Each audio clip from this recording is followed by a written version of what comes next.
Hey guys, tonight we begin with something gritty, grand, and absolutely unforgiving. Life in the Roman Empire, not as a senator, not as an emperor, no golden laurel crown, no marble baths. Tonight, you're not Julius Caesar. You dropped unprepared into a world of sandals sewage and state-sponsored crucifixion. So, before you get comfortable, take a moment to like the video and subscribe, but only if you genuinely enjoy what I do here. And let me know in the comments where you're tuning in from and what time it is for you. It's always fascinating to see who's joining us from around the world. Now dim the lights, maybe turn on a fan for that soft background hum. And let's ease into tonight's journey together. You open your eyes to the sounds of yelling chickens and a baby crying somewhere down the hall. Congratulations! You've just woken up in a Roman insula, the ancient version of an apartment building. Think of it as a multi-story death trap held together with dust prayer and very questionable architecture. You're probably living on the third or fourth floor, which is bad news. The higher the floor, the poorer the tenant, and the more likely your ceiling collapses when someone spills olive oil above you. Your room is small, no bigger than a walk-in closet, with stone walls that sweat in summer and freeze in winter. There's no window, just a little hole that lets in air smoke and the occasional pigeon. The mattress stuffed with straw and lice. The blanket smells like damp wool and regret. There's no furniture, no decorations, and certainly no kitchen. Cooking inside is forbidden. A small fire could ignite the whole building, and fire codes haven't been invented yet. Your only possessions are a clay cup, a worn-out tunic, and maybe a wooden comb, if you're feeling fancy. There's no toilet, not in your room, not in your building. Your chamber pot sits in the corner, silently judging you. You'll have to carry it down narrow, rickety stairs to empty it into the street gutter, hopefully without slipping and adding your body to the morning offerings. Oh, and the walls paper thin. You hear your neighbor praying, coughing, arguing with his wife, and unfortunately not arguing with his wife, if you catch my drift. The air is heavy with smoke mildew and the distinct perfume of unwashed humanity. Someone's already baking bread downstairs, but you're not invited. The street vendors are yelling prices for figs and fish guts. A distant centurion is barking orders at someone who's probably already bleeding. You're not even out the door yet, and you're sweating itchy and possibly inhaling lead dust from the plumbing. Welcome to the Roman workday. You're not an emperor. You're not a gladiator. You're just another poor soul in an overcrowded tenement, trying not to fall down the stairs or anger a city god before noon. And you've still got 23 hours to go. Now that you've survived the climb down the crooked stairs of your insula, it's time to address the second most urgent matter of the morning, your bladder. There's no bathroom in your apartment, of course. No sink, no flush, not even a bucket with dignity. Instead, you shuffle down the street, chamber pot in one hand, modesty in the other, toward the nearest latrina, Rome's version of a public restroom. And calling it public is generous. It's a social club for strangers who don't mind making eye contact while doing their business. You arrive to find a long stone bench with holes cut into it. Beneath the bench, a shallow trough flows with water, just enough to carry away the collective shame of the city's lower classes. You sit, if you dare, and hope the person beside you doesn't want to chat. Privacy, not a thing. Doors, absolutely not. People treat it like a town square with extra acoustics. Businessmen discuss grain prices while squatting. A retired soldier talks about his sciatica. Meanwhile, you're just trying not to look directly across from you, where another man is chewing olives and not breaking eye contact. Then comes the real treat, the tersorium. It's a communal sponge on a stick, kept in a bucket of vinegar or salt water. In theory, you rinse it before use. In practice, well, let's just say the sponge has seen things, unspeakable things. You wipe hesitantly and hope the vinegar did its job. If you're feeling lucky, maybe you brought your own rag. If you're feeling rich, maybe some moss, but chances are you just used what everyone else used, and now carry the quiet shame of shared hygiene. And if you think you can skip this ritual by going in an alley, think again. Public urination laws exist, fines are real, and Roman law enforcement is not known for subtle warnings. Once you're done, you wash your hands. Wait, no you don't. There's no soap, no running water, just a rinse from the communal basin that's seen more fingers than a handshake competition. You leave the latrina feeling lighter and slightly more dead inside. But hey, that's Rome. And now it's time for breakfast, if you can call it that. So you've done your morning business and managed not to fall into a gutter or get arrested. Impressive. Now it's time for breakfast. The most important meal of the day, unless you're Roman, in which case it's more of a polite formality before work and misery. Welcome to the Iron Taculum, a Roman morning feast that consists of precisely two things: stale bread and watered-down wine. Sometimes there's cheese, sometimes there's olives, but mostly there's just disappointment. Forget about coffee. The Romans didn't have it. No eggs, no bacon, no pancakes, and certainly no oat milk lattes. Breakfast is not meant to be satisfying. It's meant to not kill you. Your bread is likely panis rusticus, a rough, chewy lump of grain and grit baked yesterday or the day before. It's dense enough to qualify as a weapon and textured like limestone. The wine is diluted because even they knew that being drunk before sunrise in ancient Rome was a bad idea unless you were a senator. There's no kitchen in your apartment. So you eat this meal standing in the street or squatting beside a fountain alongside other equally unenthused citizens, gnawing on bread like flavorless tree bark. If you've got a bit of oil or a smear of garum, Rome's famously salty fermented fish sauce, then congratulations. You've added aromatic horror to your already bleak meal. If you're wealthy, maybe you get fruit or honey, but you're not. You're a normal Roman citizen, just rich enough to not be enslaved and just poor enough to envy your neighbor's broken jug of goat milk. Sometimes, vendors walk by selling hot chickpea fritters or honeyed pastries, and for a moment, you feel hope. But you remember your coin pouch is emptier than a gladiator's sympathy. So you bite your bread and pretend it's cake.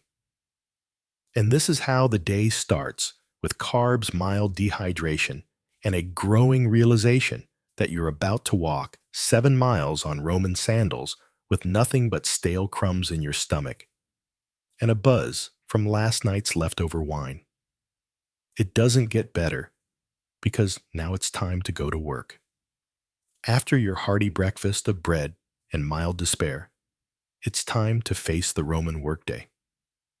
And let's be clear, unless you're a senator, a poet with a patron, or one of the lucky few who inherited land from a dead uncle with no heirs, you are working and you're doing it hard. You might be a laborer, porter, potter, bricklayer, street cleaner, or if your luck's truly sour, a sewer worker. Rome needs a lot of things: roads, aqueducts, temples, baths, and someone has to build them. That someone you with your bare hands under the sun-wearing sandals that provide all the arch support of a soggy leaf. The Roman workday starts early, very early. The sun is barely up, but the foreman already is yelling in Latin and waving a stick. If you're late, your doctor days pay, or worse, beaten, shamed, or fired, which in Roman terms means you starve with honor. Your tools are basic. You dig with a shovel made of splinters, and prayer, carry bricks on your back, and haul water from a cistern that smells like old socks and ambition. There are no gloves, no helmets, just sweat dust, and the constant awareness that one slip might crush your spine and your career simultaneously. And if you're a craftsman, good luck. You're competing with hundreds of others selling the same clay pots, sandals, or cheap tunics. Underpricing is common, and quality doesn't matter if a richer citizen decides he doesn't like your face.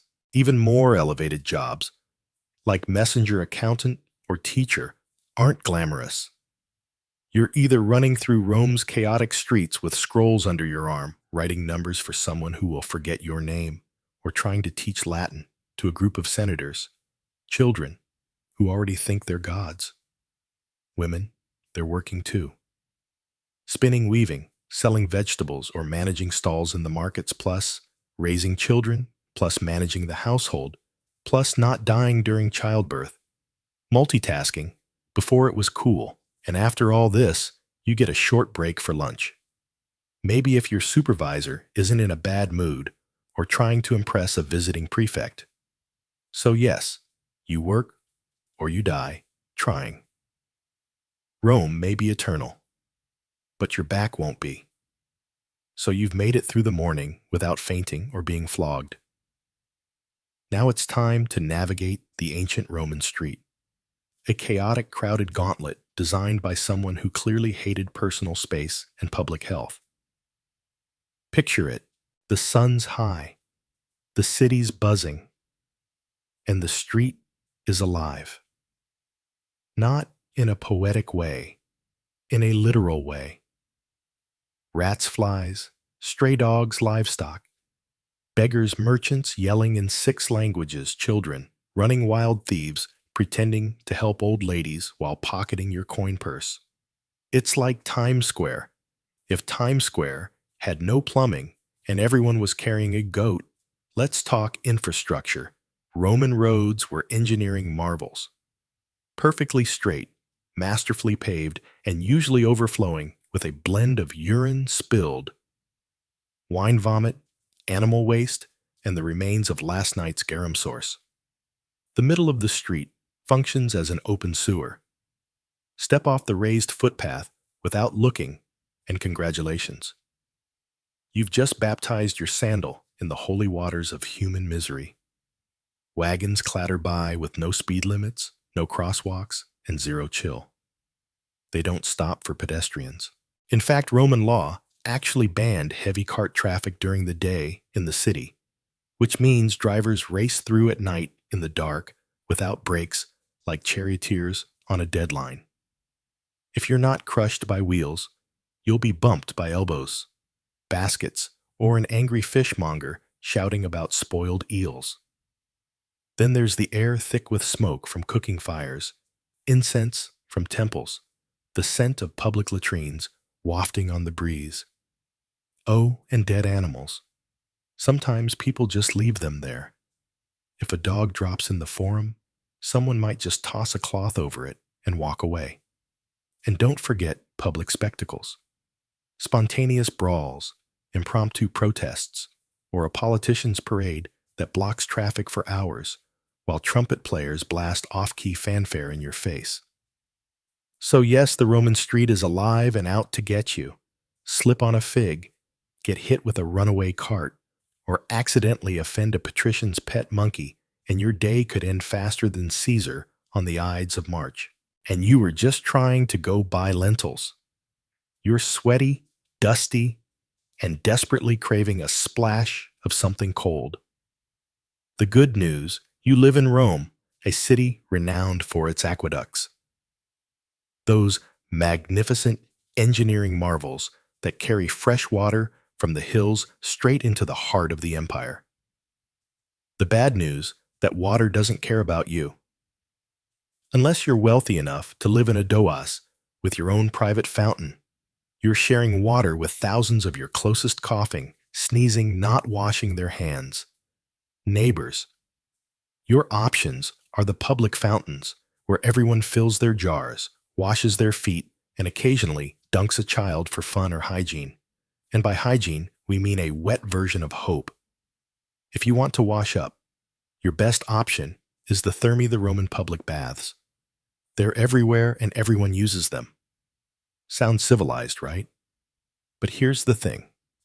The water cycles through multiple pools with no soap, no chlorine, and very little shame. You'll be sitting in a tepid bath with a dozen other men, none of whom believe in modesty. Conversations are loud political and occasionally naked. A man might try to sell you socks, while another cleans his ears with a stick. In the water it's been through, everyone. If you are hoping to feel clean, think again. You're marinating in bacteria with a hint of eucalyptus. Also, fun fact, the plumbing system often uses lead pipes. Yes, lead. Romans were obsessed with engineering but not chemistry. Over time, that convenient indoor plumbing could cause all kinds of delightful side effects, like anemia, gout infertility, and if you're truly lucky, madness. Want to drink something safer? Wine. Seriously. Water is viewed with suspicion, especially in the poorer districts where contamination from latrines and street runoff is common. So wine is diluted and consumed throughout the day by men, women, and children alike. Because what better way to survive a crumbling empire than with a gentle buzz? So yes, Rome brought water into the city before most of the world knew what a pipe was. But for the average citizen, it's a gamble every time you drink, bathe, or rinse your toes. Enjoy your aqueducts. Just don't trust them.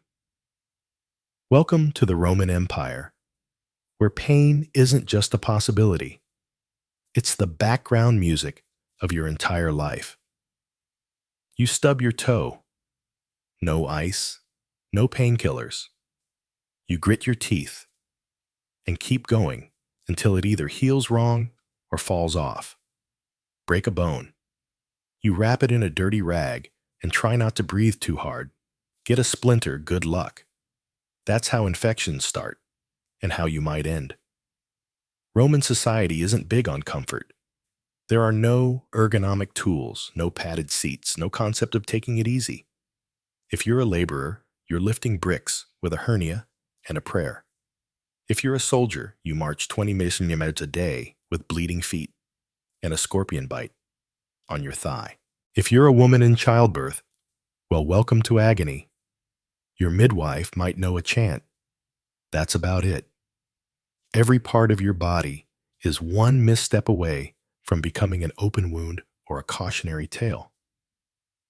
And unless you live near a temple with a very dedicated priest, your best option is homemade ointments, herbal smoke, or simply ignoring the problem until it resolves itself, or you get resolved into a grave. There's no such thing as anesthesia. Surgeries are performed while you scream into a block of wood. Dislocated shoulder. It's popped back in by a man named Marcus, who learned from watching someone else fail at it. Dental work. Picture a blacksmith. Now picture your mouth. That's the scene. And if you're enslaved, or poor people don't even pretend to care, you could be bleeding out on the side of the road, and the best you'll get is don't stain the mosaic. Even upper-class Romans embraced pain as proof of virtue. Stoicism was the philosophy of the day. Enduring suffering without complaint was seen as noble. If you cried over a broken arm, you weren't just in pain, you were weak. Real Romans suffer silently, then write poetry about it later. So yes, pain is always on the table, and it usually comes without warning, without remedy, and definitely without sympathy. On that cheerful note, let's take a look at what happens when you actually go see a Roman doctor. So you've hurt yourself. Maybe it was the infected blister from yesterday's work. Or maybe you tried to shave with a bronze blade, and now your chin looks like a gladiator training ground. Either way, it's time to seek medical attention. which in ancient Rome is less about healing and more about surviving the attempt. Let's begin with the basics.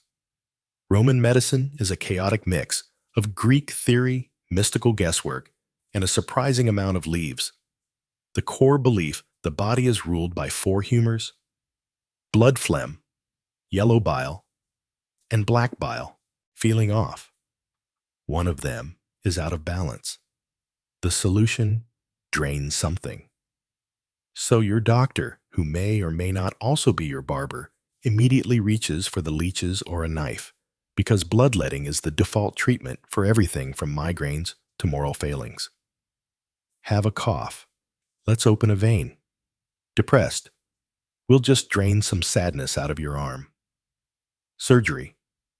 Oh yes, it exists. Roman surgeons had scalpels, forceps, and even bone drills. What they didn't have were anesthetics.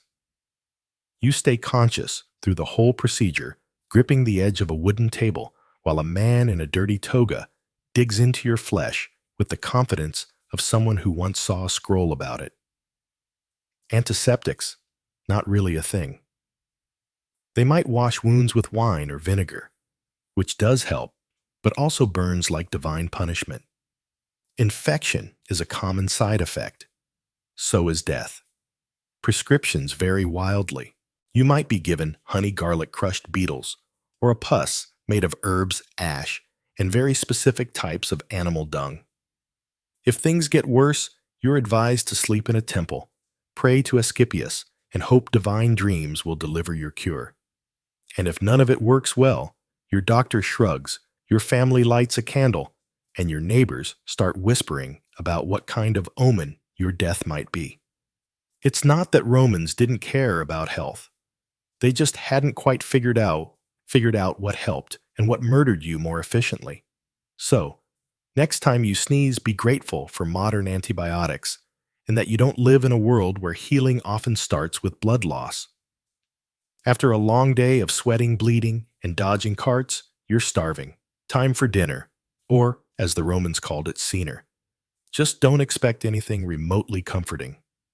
Let's start with what's not on the table. No pizza, no pasta, no tomatoes, no potatoes, no chocolate, no sugar, and absolutely no coffee. None of those things had been discovered or imported yet. This isn't Italian cuisine. This is pre-Italy edible survival.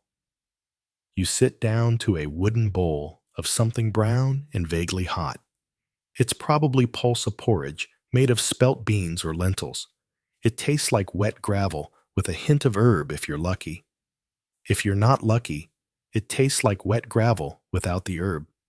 Protein is rare, unless you caught it, trapped it, or fished it yourself. Meat is expensive, and even when you do get some, it's often off. Roman cooking didn't use refrigeration, so preservation meant heavy salting, smoking, or marinating it in garum. A fermented fish sauce that smells like dead ocean and burns your soul just thinking about it. If you're feeling festive, there might be boiled vegetables, hard cheese, or the occasional fig. Rich Romans dined on exotic dishes like roasted flamingo, stuffed dormice, or jellyfish in vinegar. Delicacies that mostly scream, "Look at how rich I am and how little I care about taste buds." Your wine is watered down always. Drinking it straight is seen as barbaric. But don't worry, the water it's mixed with is probably questionable too. So, you're just choosing how fast you want to get sick. Dessert. Maybe dried fruit. Maybe nuts. Or maybe you're fasting because it's a feast day, honoring a god who frowns on gluttony. Either way, you're not ending the night with a tiramisu. There are no napkins. You wipe your hands on a cloth shared with 10 other people, or just use your tunic and pretend it's clean. By the end of the meal, your stomach is full, but uneasy, and your breath smells like garlic wine and slight despair. But at least you're fed. Now, all you have to do is survive the Roman nightlife. And trust me, That's not a relaxing stroll. After a long day of grime toil and fish sauce, you might be hoping for a little leisure. Something to take your mind off your crumbling apartment and the open sewer outside. Well, good news, you're in Rome, where entertainment is everywhere. Bad news, most of it is horrifying. Let's start with the main event, the Colosseum. The crown jewel of Roman engineering and the place where your soul quietly dies. This is where crowds gather to watch men stab each other for sport. Wild animals devour criminals, and sometimes, if the emperor is feeling dramatic, reenact full naval battles with real water and real drowning. It's free to attend, which sounds generous until you realize it's free because the state wants you distracted, while the Senate raises taxes and quietly annexes Armenia. You sit packed between sweaty strangers, cheering as a gladiator loses a limb. There's blood sand and occasional public executions with extra flair. You're clapping, you're not sure why, feeling a little sensitive. Prefer theater. Head to the amphitheater for a Roman play. Maybe a tragedy written in Latin you barely understand, or a fast soy the punchline involves someone pretending to defile Jupiter with a sausage. Subtlety is not the Roman strong suit. If you're feeling sporty, try the Circus Maximus. Chariot races are fast, thrilling, and regularly fatal. There are no guardrails, no helmets, and lots of shouting. Crashes are inevitable and spectacular, and the crowd loves it. They're here for the violence and the betting. Don't cheer for the wrong team unless you're ready to fight your way home. And then there's the street entertainment, fire breathers, acrobats, musicians, con artists, and the occasional philosophical rant from a barefoot man with nothing to lose.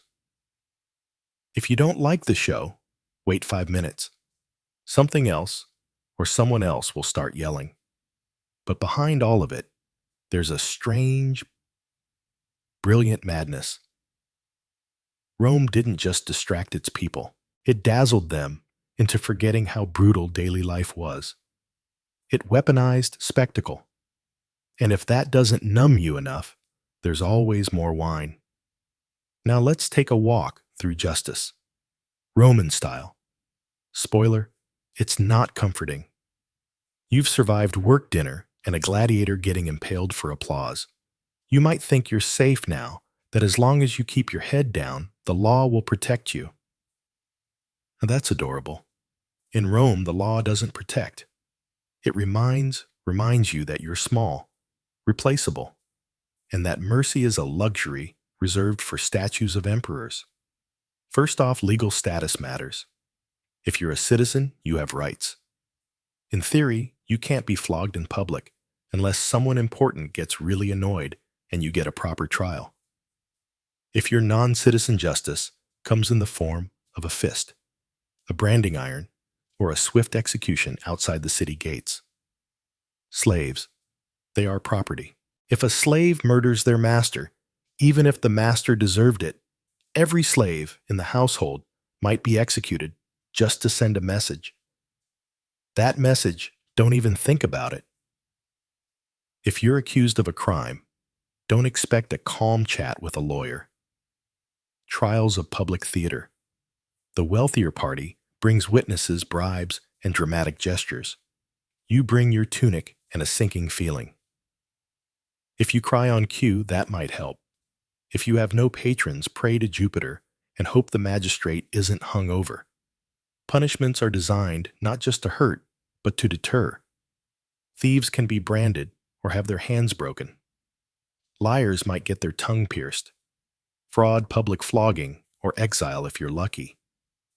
And if you insult the emperor, it's not jail time. It's death, usually creative.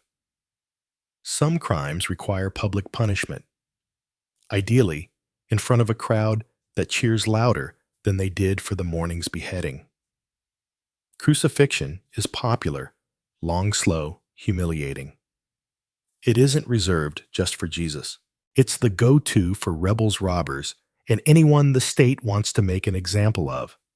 And remember, law enforcement isn't there to help.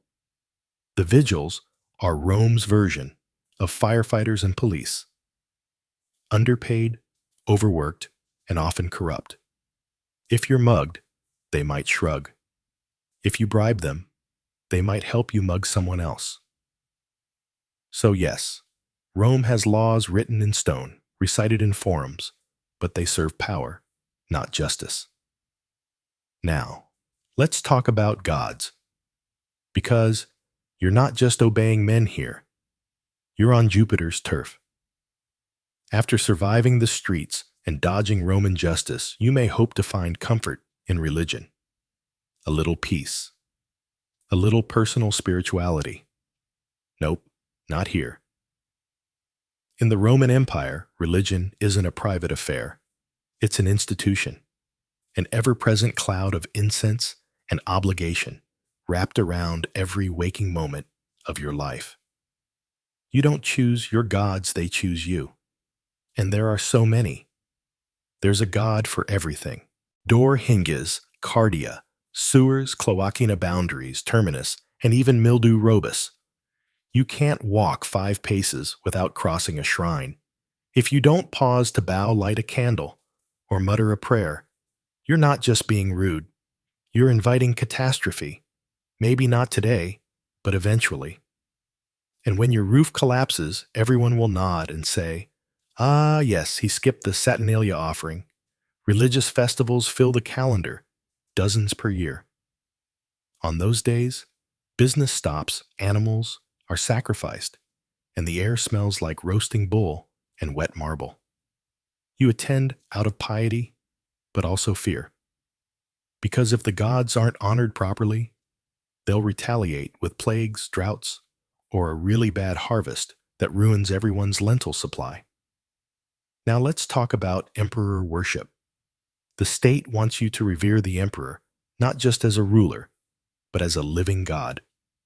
You're expected to offer incense at his altar, sing his praises, and never roll your eyes during a triumphal procession. That's treason adjacent. If you're caught not participating in public worship, say you're a little too quiet during the Vestalia, or you don't show up to toss grain into the temple flame, you could be labeled impious, atheistic, or worst of all, suspicious. Suspicion in Rome is like blood in shark-infested waters. And if you're part of a foreign cult, you'd better keep that under wraps unless it's officially approved. The state doesn't like unfamiliar gods unless they bring wine taxes or new soldiers. Roman religion isn't about belief. It's about ritual. You don't have to feel it. You just have to do it correctly, on time, and in public. And you better smile while you sacrifice that goat. Speaking of social performance, let's climb the greasy pole of Roman ambition in the next chapter. You've bowed to the gods, avoided a lawsuit, and survived a public bath without contracting something mythical. But here comes the most exhausting part of Roman life. The social hierarchy, a brutal, finely tuned machine where every word gesture and sandal strap placement could make or break you. Roman society is a ladder, but it's covered in oil and lined with daggers. At the top are the senators, old money toggers with purple stripes and land ownership so vast it has its own postal code. Below them, the equestrians, the wealthy business class. Then come the plebeians, like you, the struggling middle and lower classes. Below that, freedmen, slaves, foreigners, and the guy who accidentally insulted a statue of Augustus once. Want to move up? You'll need patrons, powerful individuals who protect you in exchange for lifelong loyalty errands, favors, and the occasional vote. It's like having a boss, godfather, and landlord rolled into one charmingly condescending package. Each morning, you visit your patron's home as part of the salutio. You wait in line with other clients, praise his haircut, maybe compliment his son's toga, then beg for a favor. Usually, money, food, or a recommendation. If you're lucky, he tosses you a coin and lets you carry his litter through the forum. Congratulations, you're now connected. Every move you make is watched and judged. Your clothes must be clean, not fashionable, just clean. Your speech must be proper. Your friends carefully selected. And whatever you do, don't show ambition. That makes people nervous. If you rise too quickly, others will conspire to knock you back down socially or literally. Networking is warfare. Gossip is currency. The wrong comment at a banquet can end your career. The right marriage can save your entire bloodline, but you better play it carefully. Love is for poets. The rest of Rome marries for alliances and estate access. And even if you climb high, don't get too comfortable.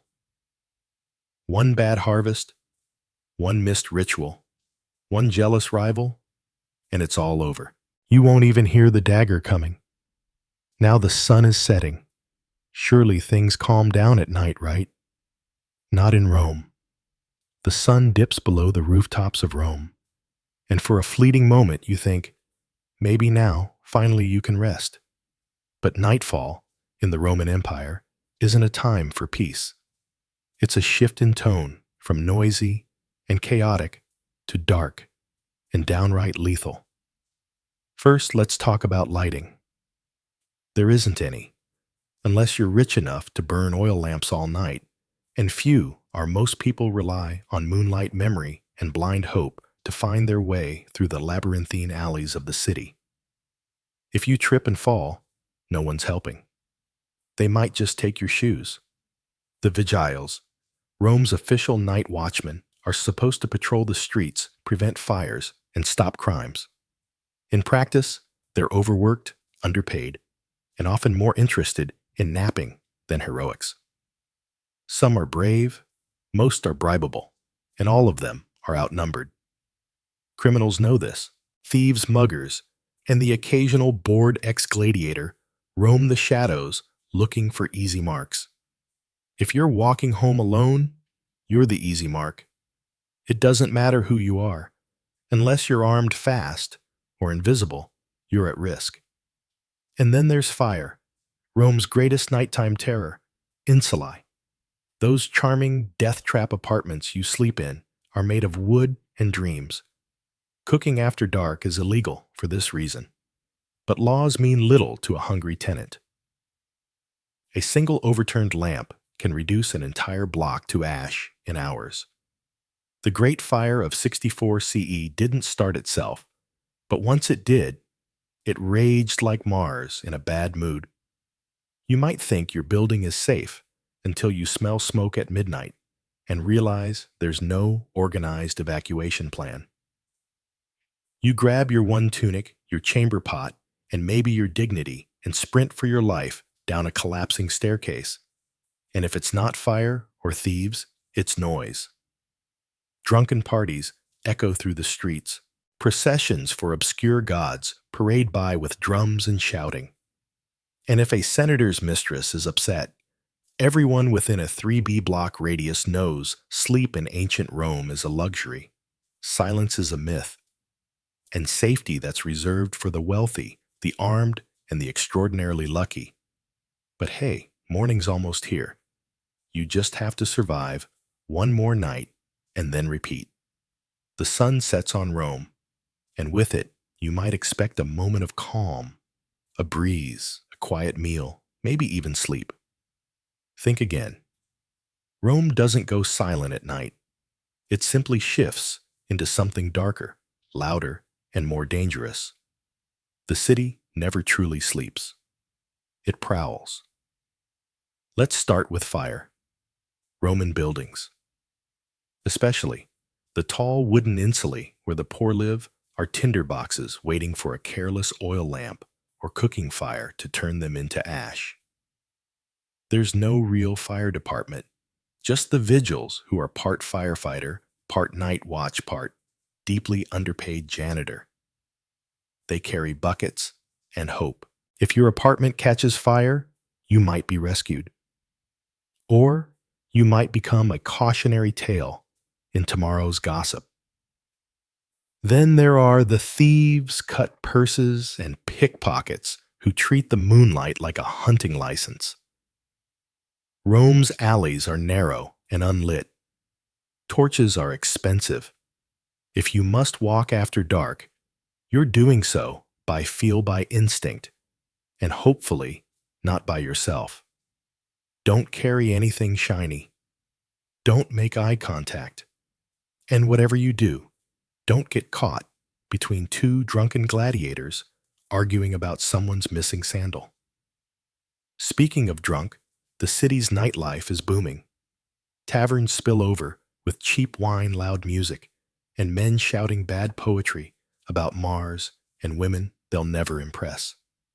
Fights break out. Dice games end in blood. And sometimes an angry noble decides to settle a grudge by having a slave beat someone in the street. You hide in the shadows and pretend you didn't see anything. If you're a woman walking alone, good luck.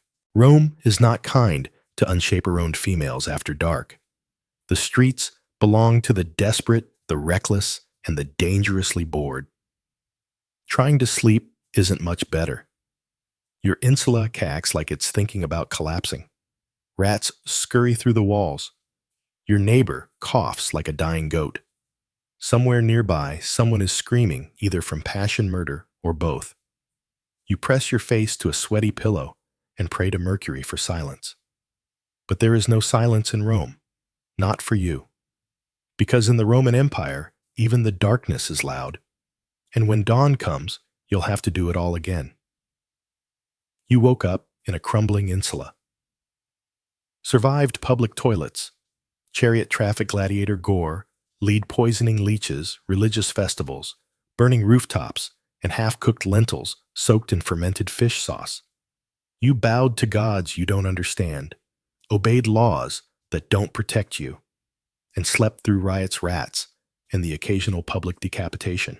You're dirty, tired, possibly infected, and emotionally scarred by the communal sponge, and it's only been one day.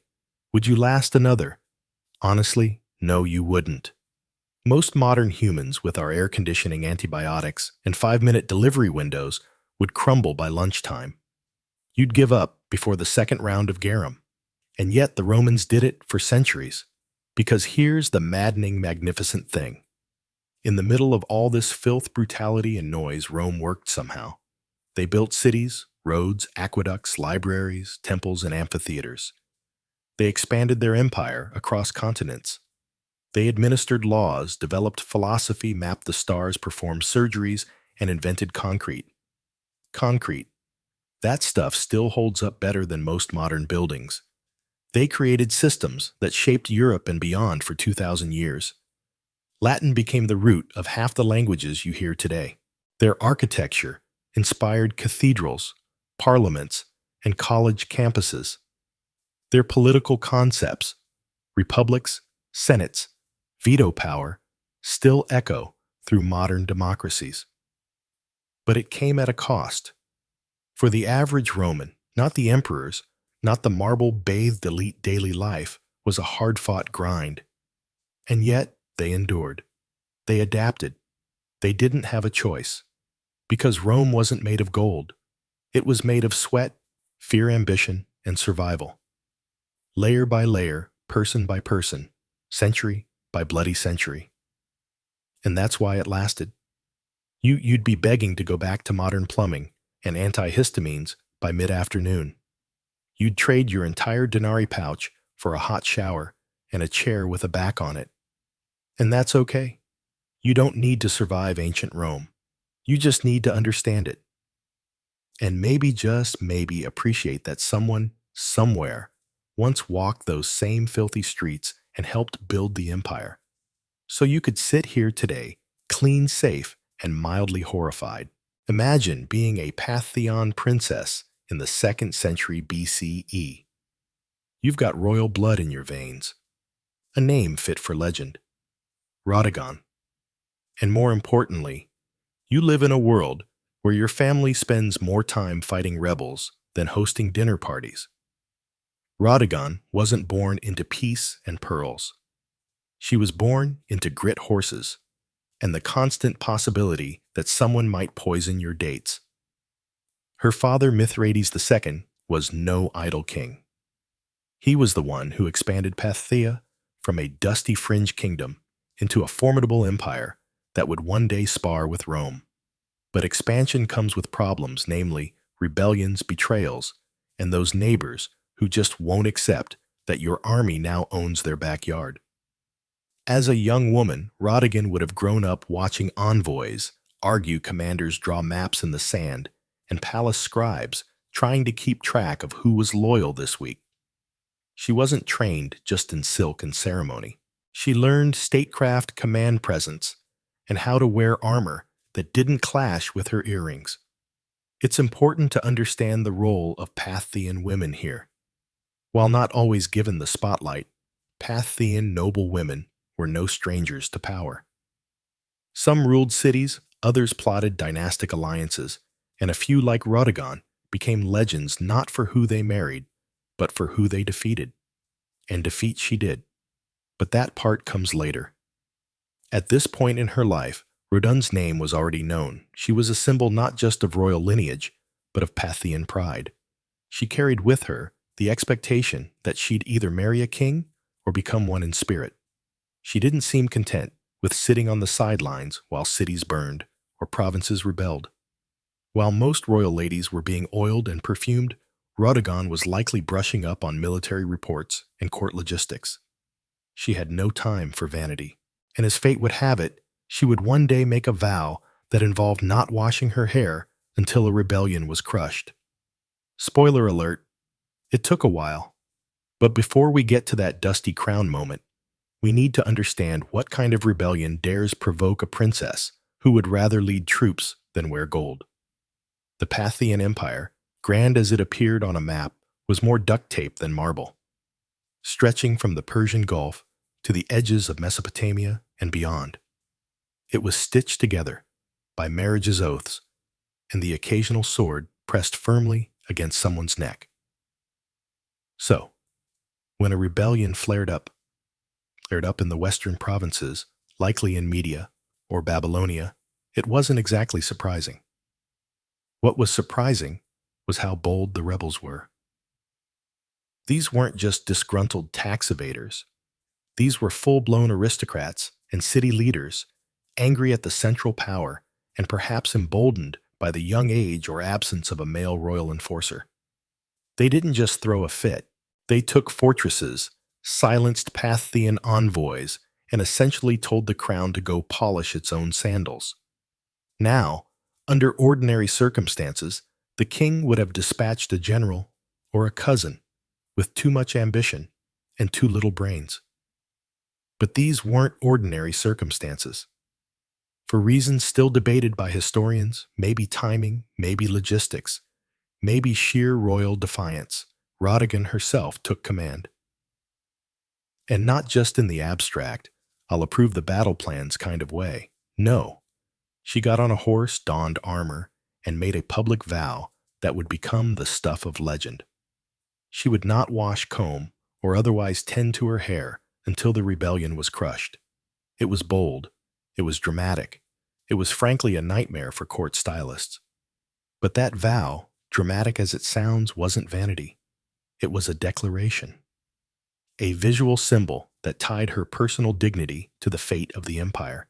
Every time someone saw her tangled, dust-laden hair, they'd be reminded, this isn't over until we win. And that worked. Soldiers rallied. The troops didn't just see a princess. They saw a commander who was literally letting her beauty decay with the war. She embodied Parthian resilience, the kind that didn't rely on thrones, but on thorns, dust, and sweat. Meanwhile, the rebels probably didn't know whether to laugh or panic. They had expected a general, maybe a diplomat. Instead, they got a furious, unwashed woman who was riding straight for their gates with steel in her eyes and no time for conditioner. And worse, she meant business. When Rodigan set out from the capital, she wasn't escorted by a lavish court parade or showered in rose petals. She was accompanied by cavalry grit and the weight of an empire that needed its rebels squashed like an overripe fig, and she looked the part. Gone were any signs of courtly delicacy. Her hair, famously unkempt, began to take on a life of its own, hanging like a banner of war-torn determination. In a world obsessed with appearances, she turned her own into a weapon. The campaign was not swift. This wasn't a single siege easily resolved with a bribe and a battering ram. The rebel cities were fortified and confident. They had expected hesitation from the central power, not a battle-hardened woman galloping through the dust with fire in her gaze. But Rodigon didn't waver. Her military instincts were sharp, perhaps sharper than many of the men who had led before her. She employed classic Pathian strategies, mobility-feigned retreats, and hit-and-run raids. Her forces would appear at the edge of a rebel-held city, vanish like smoke, and return a day later from an unexpected flank. Reports suggest her soldiers admired her not just as a symbol, but as a tactician. She didn't ride behind the lines. She was up front, dirt under her nails and fury under her helmet. And as the weeks dragged on, so did her hair.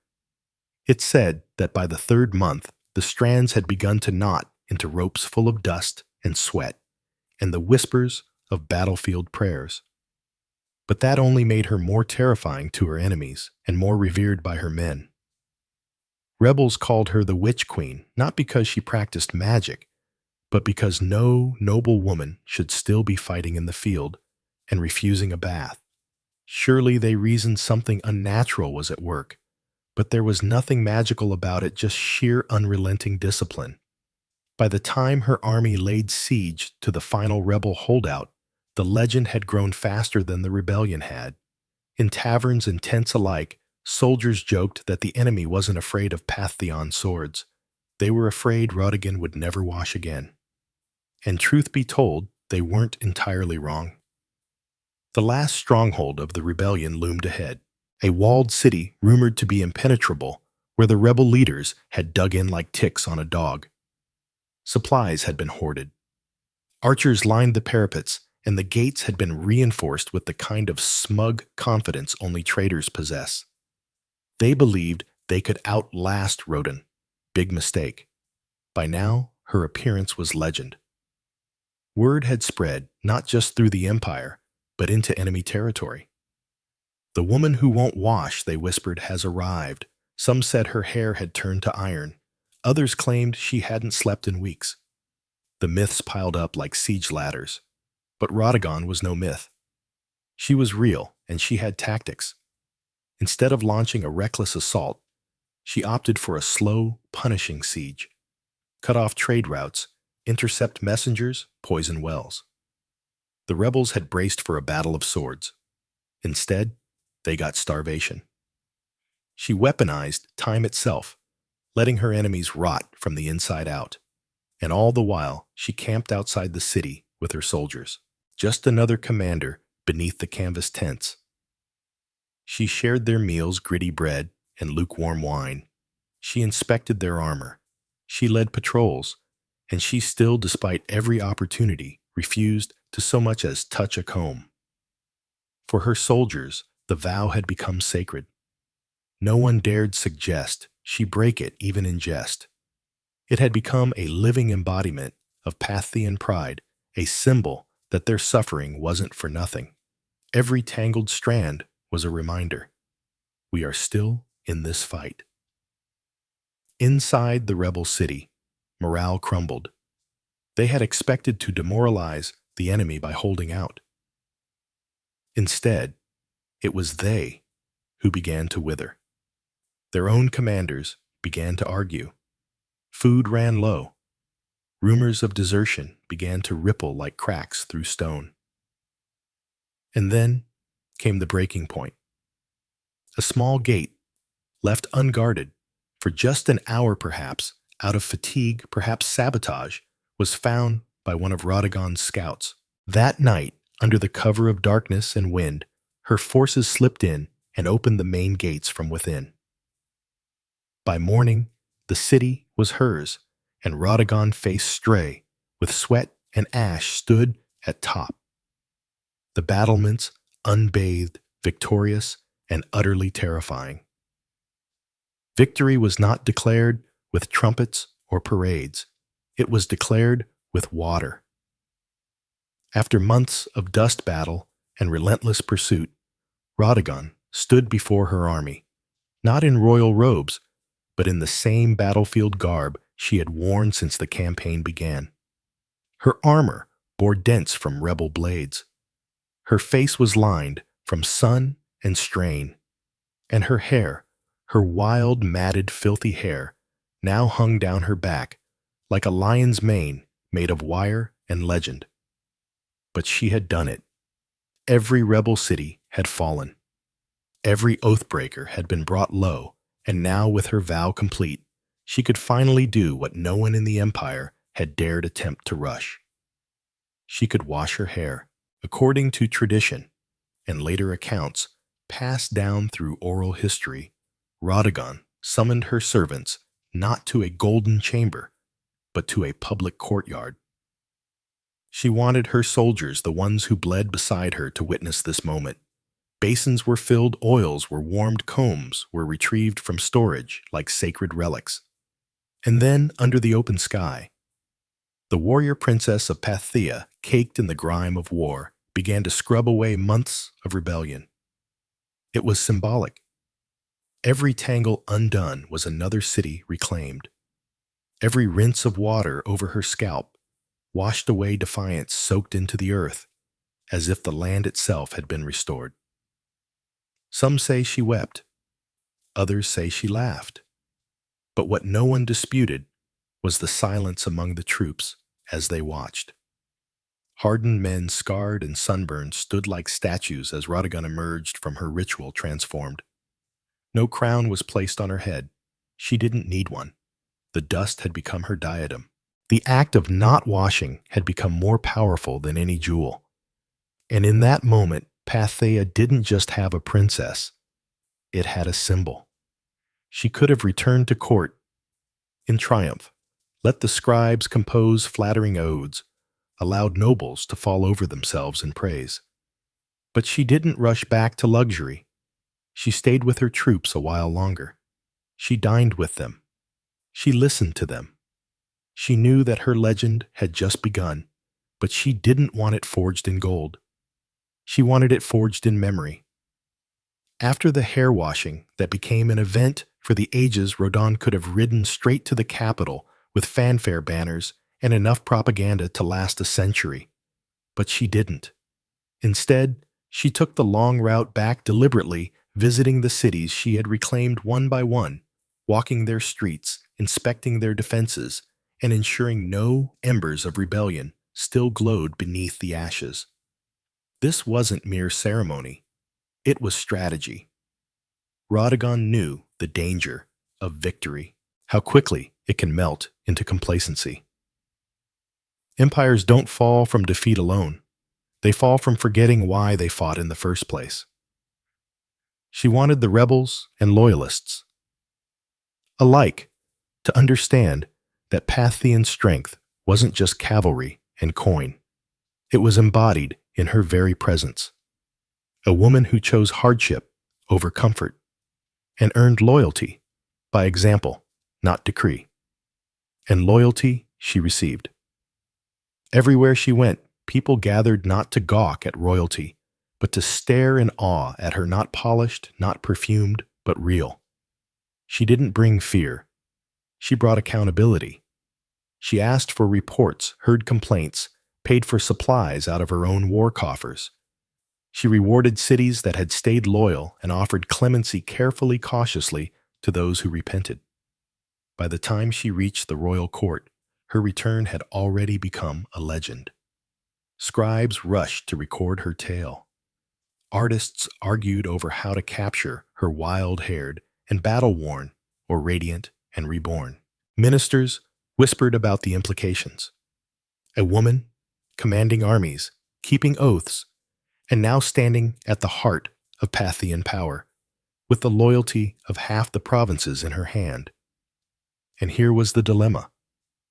What do you do with a princess who is more popular than most kings? Some urged she be married off, as if that would contain her influence. Others wanted her placed in charge of border defenses permanently. But Radagon didn't seem concerned with titles or politics. She had proven what she needed to. The battlefield had been her throne. The dust her crown and her name already etched in the hearts of soldiers and citizens alike needed no royal inscription to endure. She didn't need a coronation. She had already been crowned, not with gold, but with history. In the months following her campaign, Rodigon didn't seek the limelight, but it followed her anyway. She became a subject of poetry, sculpture, gossip, and awe. Not because she demanded it, but because she had earned it. Every soldier who'd fought under her command returned with a tale, and every tale made her larger, more enduring, more untouchable. Yet, in the palace halls of Pathia, where politics slithered like snakes behind silk curtains, her silence was unnerving. She didn't boast. She didn't lobby. She didn't ask for titles or lands. Instead, she observed, listened, and understood the real battlefield had only shifted from stone walls to whispered conversations. Even the king, her father, or possibly her brother, depending on the exact moment in the tangled Patheon dynastic timeline, had to tread carefully. Radagon wasn't just popular. She was respected in a way few men at court could compete with. Not adored for beauty or bloodline, but for leadership, for command. She had turned her vow into policy, her filth into folklore. And yet the silence she kept was as deliberate as any military maneuver. She didn't tell others what she planned next because perhaps even she didn't know. For the first time in years, she wasn't fighting. She wasn't commanding troops or outwitting rebels. She was still, and that stillness unnerved many. What does a woman who conquered without a crown do next? One theory among historians is that Rodan used this silence as leverage. Her presence alone, her every quiet nod or glance forced decisions. Officials hesitated to propose bad policy for fear she'd frown. Generals delayed campaigns hoping she might weigh in. Her silence wasn't passive. It was a tool. She had discovered that not speaking could be more powerful than speaking. And so she remained a living legend walking the palace corridors, her freshly washed hair braided not just in gold thread, but in memory. Her very existence challenged the norms. She had proven that Patheon might wasn't confined to masculine hands. It could ride into battle with tangled hair and return with cities at its feet. And all she had to do now was wait, because sometimes the greatest move is no move at all. As the years passed, Rodan's name slowly faded from the formal records. Pathean scribes, more eager to elevate kings and dynasties than unruly warrior princesses, began to downplay her campaign. The silence she once used as a weapon now became the excuse for erasure. No grand mausoleum was raised in her name. No epic poem commissioned by the state bore her face on golden scrolls. But that's the thing about true legend. It doesn't need permission to survive. In the outposts, where her army had marched in the villages, she spared her name remained a whispered spell. Mothers told stories of her to their daughters not as a fairy tale, but as a warning to any man who underestimated a woman with a mission. Soldiers recited her tactics as if they were sacred text and rebels. Well, even decades later, they still spoke of her, as if she might ride again from the dust with hair flying like war banners. There's something profoundly unsettling about someone who breaks every rule of their time and still wins. Rodigan wasn't content to be decoration in a court. She didn't play the flute, paint birds, or practice the refined art of being quietly ignored. She burned through her time like a comet and then vanished just as quickly. Historians have debated what became of her. Some believe she retired from public life, choosing peace over politics. Others think she remained an advisor in the shadows, shaping Pathean strategy from behind the veil of anonymity. A few romantics claim she rode out one final time to settle a border dispute and disappeared into legend. Never confirmed, never denied. But what's certain is this: her legacy endured where it mattered most in the people. She may not have worn the crown, but she ruled in ways no diadem ever could. She redefined what loyalty meant. She showed that a vow, even one as strange as refusing to comb your hair, could be as binding as a royal decree and far more inspiring. And though history books may offer her only a footnote, the dust of Pathia still remembers her, because you don't need a marble statue to be eternal. You just need to keep your vow and win. Centuries after her death, Radagon's story remains a paradox, well known in whispers, yet elusive in ink. No towering statue bears her likeness. No royal tomb sings her praises in carved stone. But in the collective memory of those who admire rebellion endurance and principled ferocity, she is immortal. Not in the way kings are remembered, but in the way forces of nature are. She didn't need to conquer foreign lands or sign monumental treaties. What she conquered was expectation. In a world where women were told to wait behind curtains while men spilled blood in their name, Rodan tore the curtain down and marched out barefoot, helmet in hand. She didn't ask for command. She took it, and the empire didn't collapse. It followed. More importantly, she taught her people a lesson that no decree could enforce. That loyalty doesn't come from fear. It comes from seeing your leader suffer beside you, from watching them choose discipline over comfort, from watching them keep a vow longer than anyone thought possible. She wasn't perfect. No legend is. But her story endures precisely because it wasn't polished or clean.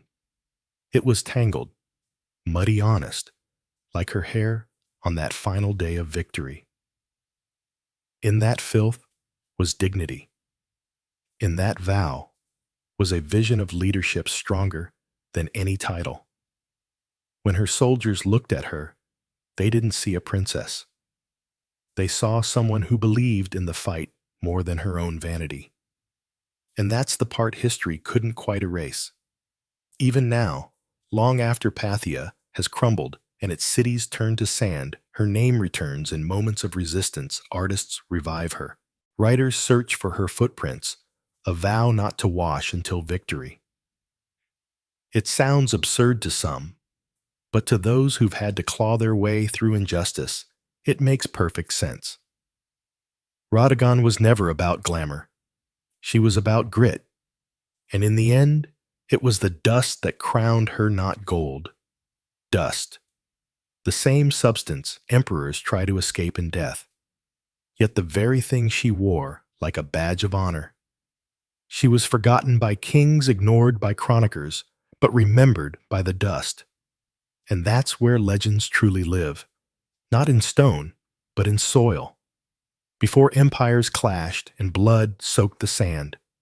Before kings trembled at her name, Tomius was simply a daughter of the wind born to the raw, open steppe.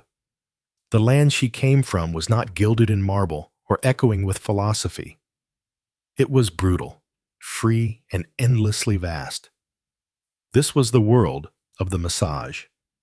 Fierce nomadic horse archers who rode like spirits of the plains, their lives shaped by survival, honor, and war. We know little of Tomius's childhood, but we can imagine the rhythm of it. She would have learned to ride before she could run to shoot, before she could speak in full sentences. Among the massage girls were not caged in tents or veiled by silence. They trained beside the boys, rode with the warriors, and grew up with iron in their blood. To lead one had to bleed, and to even as a young woman bled for her people.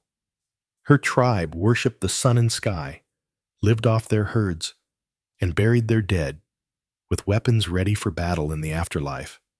They had no cities, no golden temples, but they had pride. And when enemies approached, they met them not with prayers, but with arrows. Tamias likely came to power after the death of her husband, who may have ruled the tribe before her. But what's certain is that when the moment came, she didn't inherit leadership. She seized it. In a time when most women were considered property, Thomius commanded an army. She negotiated with kings. She dared to speak as an equal. And if they didn't listen, she made them. She was more than a queen. She was Shahut the steppes checkmate, a war chief in bronze and leather, who would soon face the greatest empire on earth. But power, especially for a woman, never comes without consequence. As Tamias began to solidify, her rule, whispers grew louder. Across the mountains to the south, a king was watching. His name was Cyrus the Great, and he wanted more. The stage was set. The steppe wind howled, and Tomius, daughter of warriors, would soon ride into legend. While Tomius reigned over the open steppes far to the south, a different kind of power was rising. Structured, imperial, relentless. Cyrus, the great founder of the Achaemenid Empire, had already conquered Lydia in the west and Babylon in the south. His banners flew over deserts, mountains, and cities where languages changed every few days' ride. But Cyrus wasn't done. He was a builder of empires, and every builder eventually eyes the horizon. To Cyrus, the Massage were a threat wrapped in opportunity. They weren't rich in gold or cities, but they controlled the northeastern frontier, and that meant access to key lands, resources, and trade routes.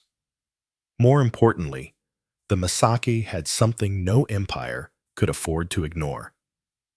Pride, and pride in Cyrus's eyes could be bent or broken. But Cyrus also knew that brute force wasn't always the best first move. He had a reputation for cleverness, diplomacy, and strategic trickery. So he tried a different approach, one that kings before him had used to dissolve threats without a single drop of blood. He proposed marriage, according to ancient sources, notably Herodotus. Cyrus sent envoys to Tamiris, offering an alliance through matrimony. On paper, it was a royal match.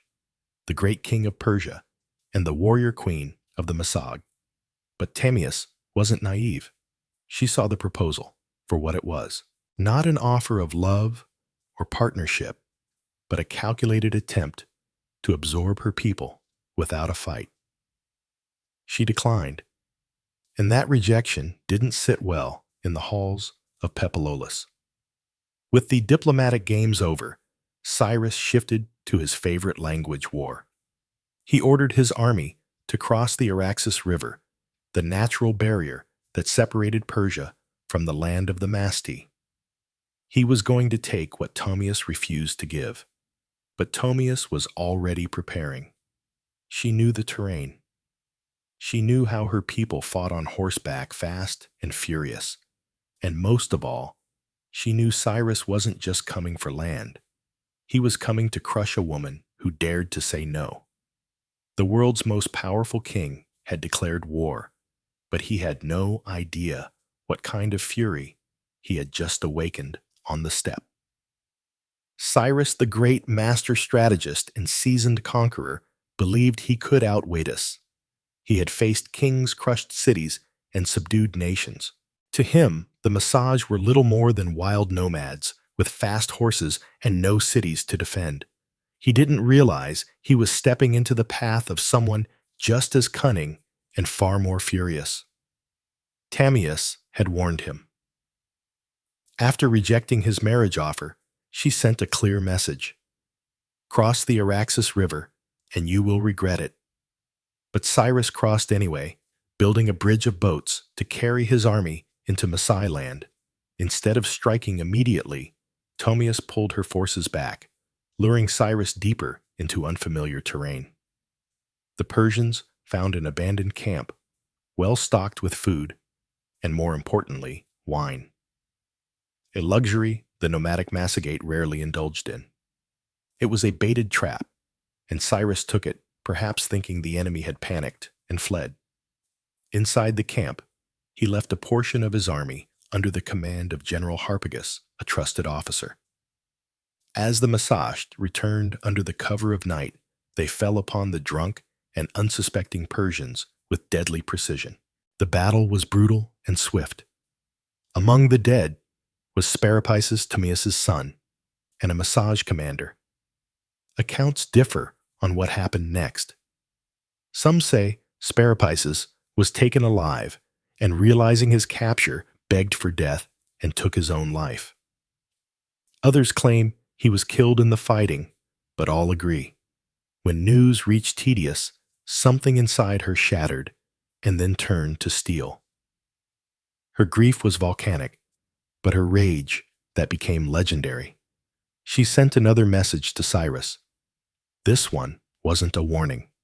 It was a vow.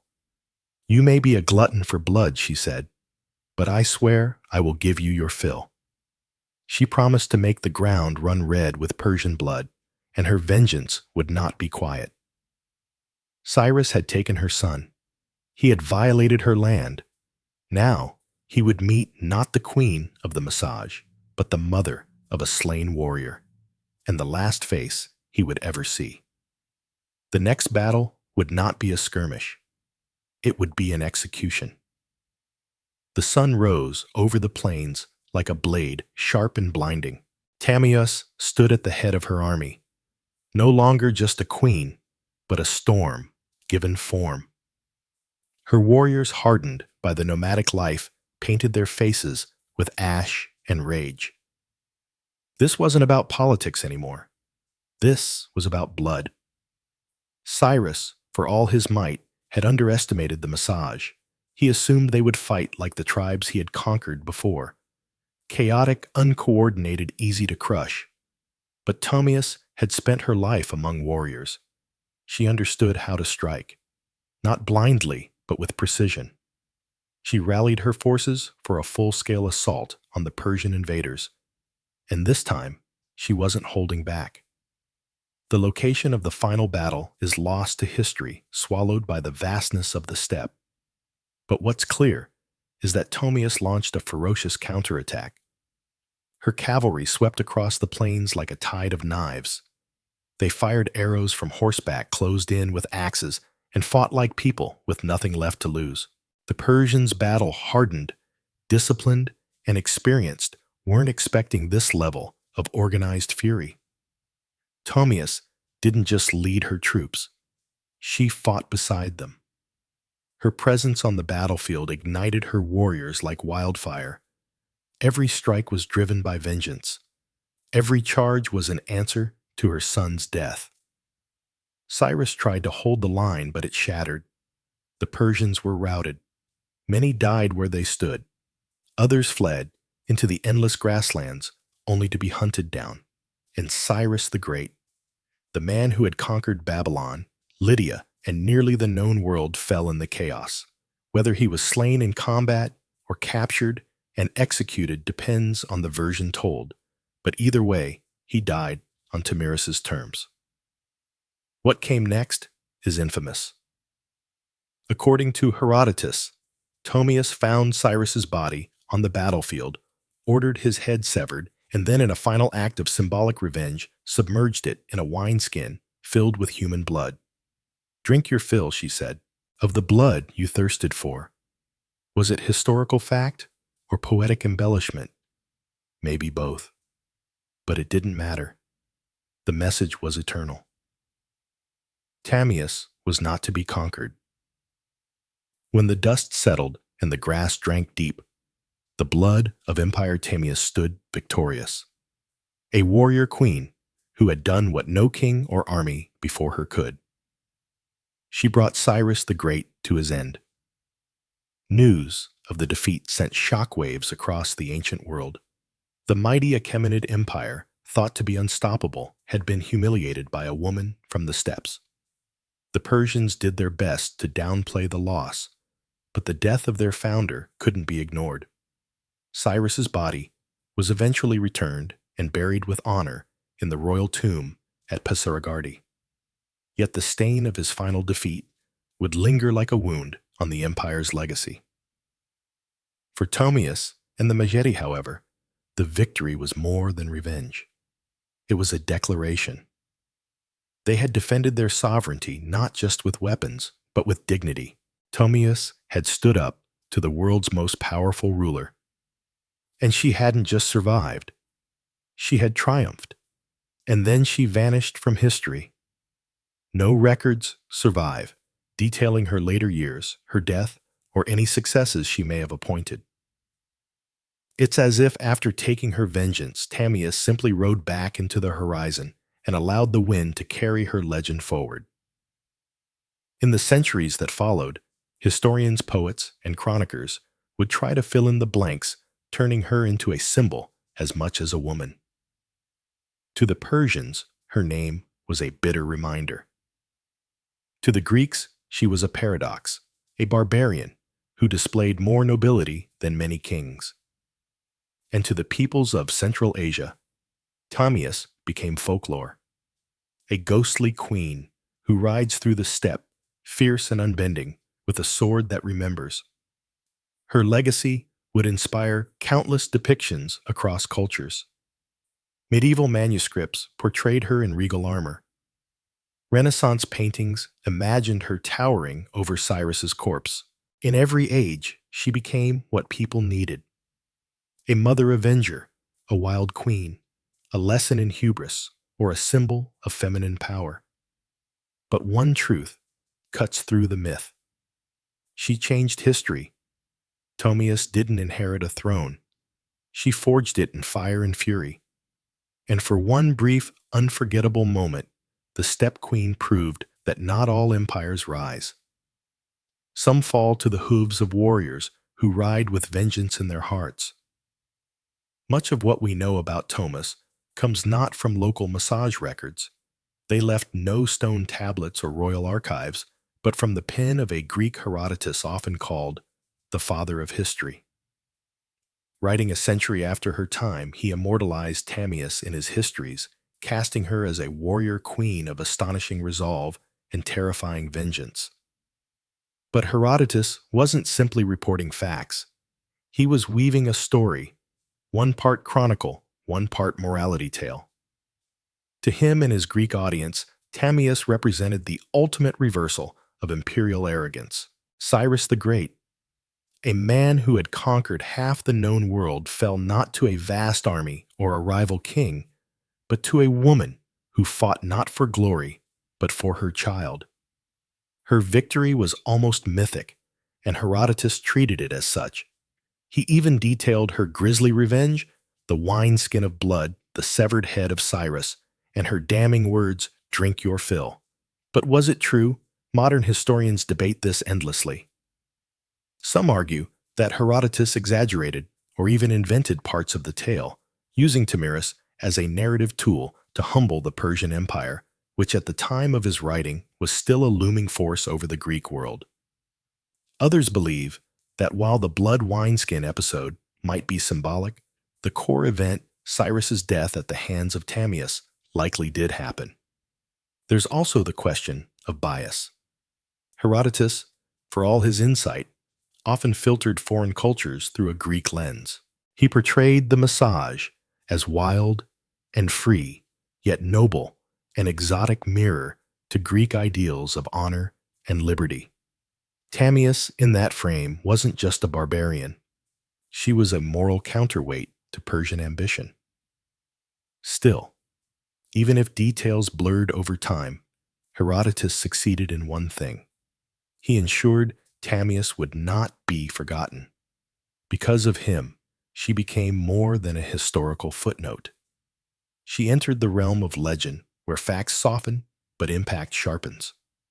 And in that space between myth and memory, Tamias's story found a strange kind of immortality. In a world dominated by kings and conquerors, Herodotus left us a queen who refused to kneel and left her enemies bleeding in the sand. Though she may have slain one of the ancient world's most iconic emperors, Tamias never ruled an empire herself. She didn't build cities of stone or inscribe edicts on golden tablets. Her people, the Maj, were nomads living not by walls, but by the rhythms of the land, the sky, and the horse. This meant that Thomas' legacy was never institutionalized. There were no marble busts or royal coins bearing her likeness, no archives to immortalize her decrees. Instead, her story passed on as stories do on the steppe through firelight song and the whispered AE of warriors. The Massage were one of many powerful tribes of the Central Asian steppes. Their cousins included the Sayans, the Sakha, and the Dahai, all expert horse archers who roamed the lands between the Caspian Sea and the borders of ancient China.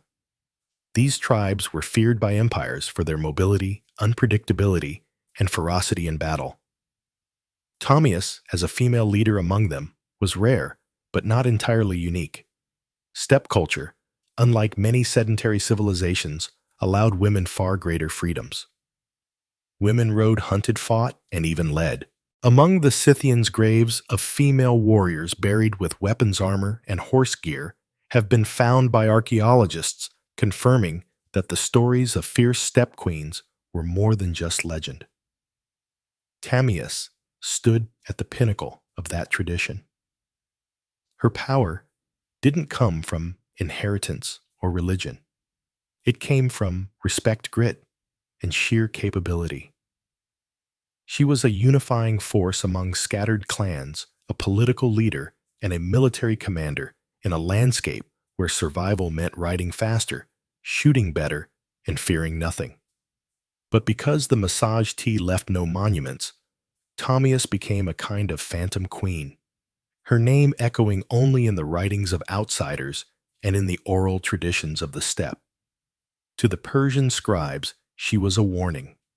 To the Greeks, a marvel. And to her people, likely a memory, carried in bloodlines and battle songs, a ghost who rode with them across the plains. Empires may rise and fall in stone, but the stories of the steppe live on in the wind. And Tamias, fierce, grieving, and unbroken, became its voice. Centuries passed, and the empires that once surrounded the Massagite rose and crumbled. Cyrus's successors built Persepolis, fought Alexander the Great, and faded into the dusty footnotes of time. But to her legend endured not in the palaces of kings, but in the hearts of those who refused to bow. Across Central Asia, she became more than a queen. She became a symbol of female strength, of resistance, of the untamed spirit of the steppe. In many ways, Tomius embodied a kind of defiance that transcended geography. She was not Roman, not Greek, not Persian, and so her story belonged to no empire. That made her dangerous and inspiring. In the medieval Islamic world, chroniclers occasionally mentioned her name, reshaped by language, but never quite forgotten. In some versions, she was praised for her justice and vengeance. In others, she was seen as a savage queen, a reminder that power in the hands of a woman could be both glorious and terrifying. By the time the Renaissance rolled around, European artists rediscovered her tale through the writings of Herodotus. Painters depicted her in elaborate armor, standing triumphantly over Cyrus's lifeless body. In one dramatic painting, she holds his severed head aloft like a trophy, blood, soaked and victorious. It was theatrical, yes, but also political. These artists were fascinated by the idea of a woman who didn't just survive in a man's world, she won. In the 19th and 20th centuries, Tomius became a nationalist icon in regions like Kazakhstan, Uzbekistan, and Turkmenistan. Poets and educators reclaimed her as a historical heroine, proof that the roots of Central Asian identity were fierce, proud, and deeply feminine. Her name appeared in textbooks, statues, and even military ceremonies. A woman who had once ruled on horseback with a bow in hand was now riding once more. Through memory and myth, through rebellion and pride, in a world that still wrestles with the idea of powerful women, Tomius remains a challenge. She wasn't perfect, Saintly or tame, she was decisive, brutal when necessary, compassionate only to those who deserved it. She was resistance in human form, and the blood of empire on her hands was a crown she wore without apology. History tends to favor the builders of monuments, the writers of laws, the kings who carved their names into stone. Tomius did none of these. She left no empire behind, no palace to excavate, no royal seal to decipher. And yet her name still lives, not because she ruled forever, but because she refused to be erased. She stands as a contradiction to how history often remembers women, not as helpmates or footnotes, but as forces of destiny. Tomius didn't beg for recognition. She took it with blood and fire. She didn't ride behind a king. She rode against one and won. Her story is retold in classrooms from Central Asia to Europe. Not simply because she killed Cyrus the Great, but because she dared to defy him. She wasn't defending an empire. She was defending freedom. A freedom that rode on the backs of horses that hunted with hawks that slept under the stars. A freedom that could not be neatly drawn on a map. Today, her statues rise from Kazakhstan's capital cities, and her face adorns coins and textbooks. To modern Central Asians, she is a mother of nations, a link to a pre-Islamic pre-S, Soviet proudly nomadic past, a reminder that their identity wasn't born in submission, but in the cry of battle and the gallop of horses. In a world still divided by power, by gender, by memory. Tamias is a beacon, not just because she killed a great king, but because she taught us something even greater. That dignity is not given, it is seized. That sometimes leadership looks like a mother grieving her son and refusing to let the killer walk away. We often wonder why some names survive while others vanish. Tomius survived because she was unforgettable. Because in a time when women were expected to disappear into the tents of men, she rose blade in hand, fury in heart, and carved her story into the flesh of history. Empires fall, statues crumble, but legends ride. And somewhere, in the whispering winds of the steppe, a queen still gallops, unbroken, undefeated, and utterly unforgettable. In ancient Egypt, beekeeping wasn't a hobby. It was a state-sponsored science with divine approval. Long before modern apiaries, Egyptians had already developed an organized mobile system for managing bees and extracting honey. By 2400 BCE, beekeeping was depicted in detail on the walls of tombs in the sun-drenched necropolises of Saqqara. It wasn't just about harvesting honey. It was a sacred practice embedded in agriculture, medicine, religion, and even the afterlife. The Egyptians used horizontal clay tube hives, typically stacked in rows and laid on their sides. These were nothing like modern wooden boxes. They looked more like terracotta drain pipes, and they were carefully designed to be relocated seasonally. As the Nile's floodwaters receded and flowers bloomed along its banks, hives were moved up and down the river to follow the nectar flow. This transhumance method was incredibly advanced for its time, almost like ancient GPS for bees. Beekeepers used clay or stone pipes to blow smoke into the hives, calming the bees before honey extraction. Without protective suits, these keepers had to rely on careful timing, experience, and a fair bit of courage. Honeycombs were removed gently, and the honey was collected not just for food, but for medicine, mummification, and sacred rites. Honey was considered a gift from the gods, a divine substance associated with Ra, the sun god. According to Egyptian myth, bees were born from the tears of Ra as they fell to earth. This wasn't poetic fluff. It shaped how the Egyptians treated bees as messengers between the mortal world and the divine. Honey was used in temple offerings, errare rituals, and even as a currency in trade. It also had a prominent role in medicine.